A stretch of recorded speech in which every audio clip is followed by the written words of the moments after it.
All right, everybody, I am back with a brand new Rebel Moon update. And we're going to look at some pretty cool stuff here today. Now, a couple things I want to let you know about Rebel Moon. First of all, Rebel Moon is coming out with a prequel comic series.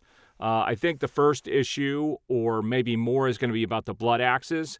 And that is getting released here, I think, in a couple of weeks. And I ordered the series, whatever they're going to do for Rebel Moon, at my comic shop today when I was in picking up my stuff. And so when that gets released, I will go ahead and let you guys know what I think about the comic series, if it's good, if it's bad, or if it's worth picking up or not. But I have a feeling it's going to be a limited run type of thing, and so I wanted to make sure that I was able to grab those. Now, also at the end of this video, we're going to take a look at the novelization of Rebel Moon. So the novel came out. A lot of people have picked it up this week. I'm not going to pick up the novel. I'm just going to wait for the extended version of the movie to come out. But apparently this is what the extended movie is going to be, is the novelization. And at the end of today's video, I am going to show you somebody kind of took the main bullet points and kind of put them out there on social media, and we're going to read what those bullet points are. So if you don't want to be spoiled by anything and you want to wait until the movie comes out, the extended version, then I would just recommend skipping that part of the video, but it will be the last thing I talk about in regards to Rebel Moon today. So let's take a look at some stuff. First up are some exclusive images from Entertainment Weekly, and I have two photos here to show you from Part 2. And Zack Snyder did say that this is going to be mainly a war film, and that's exactly what it looks like. Here's the second film, or the second photo, actually, and this is the royal family. So we know this is going to be in a flashback sequence, and we see the life giver here, and she looks an awful lot like the girl that is already there on Velt in the beginning of the film. It does look like her, so I have a feeling she is going to flee with the daughter. And this, I think the second movie is going to be very, very interesting. So The Atlantic did an article on Zack Snyder, and I've already covered some of this before, but it says, Zack Snyder, the director people love to hate. How did one of Hollywood's most successful and influential filmmakers also become one of its most divisive? Now, I don't actually have the article to share, but I'm not sure if anybody read that article. I'm going to go look for it and read it, but obviously he's become more divisive because the studios decided to butcher his films, and then only later was he able to fix them, and that's kind of crazy. This here is about Ray Fisher. He says he doesn't know what his next film role will be after Rebel Moon, but he isn't worried. I don't audition for a ton of things. I only go after the things I feel passionate about. So that's a pretty cool quote by him. Hopefully we get to see a lot more of him in Part 2 and the extended cut. So Zack Snyder earlier today posted that Rebel Moon is the #1 movie in the world, period. Thank you. And I shared this on my Twitter account. It is pretty cool. This movie is still getting really high streaming numbers. It has been out for a week, and I'm excited to see when they update the numbers to see what it got in its entire first week.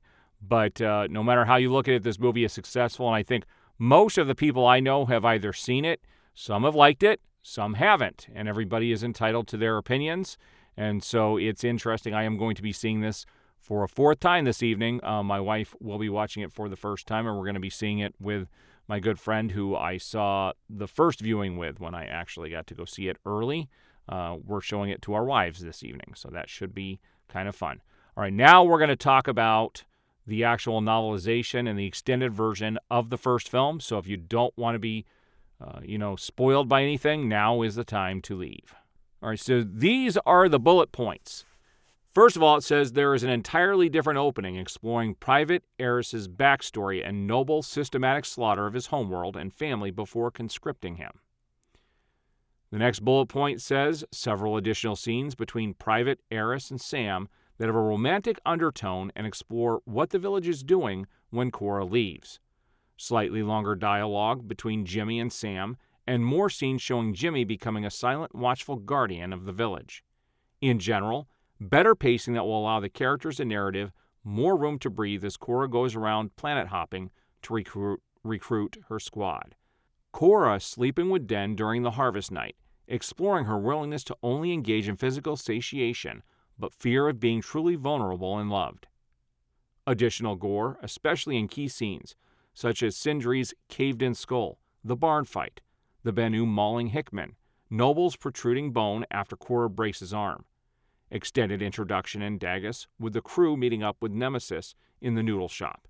Extended Noble tentacle sex scene and Cassius interaction. Additional scene where Devra and Darien talk it over before deciding to meet with Korra. Potential extended Korra and Belsarius flashbacks.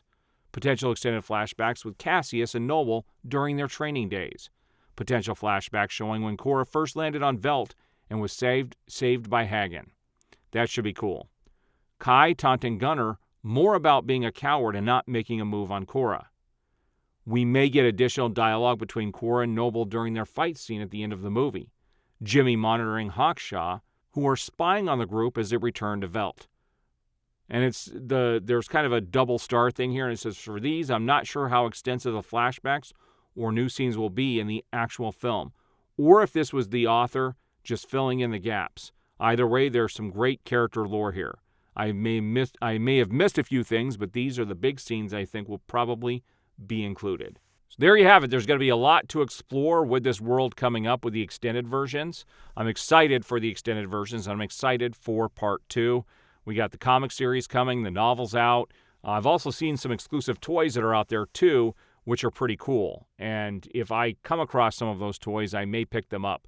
But I can tell you some of the stuff I saw at Walmart was overpriced. They had some very cheap-looking toys of the ships, and they were $35, and they were very small, and I wasn't going to pay for those. But some of the action figures, I might pick up. Some people have seen some of those. So next time I'm at the store, if I come across any, I will take a look and may pick some of those up. And if I do, I will share them with the audience.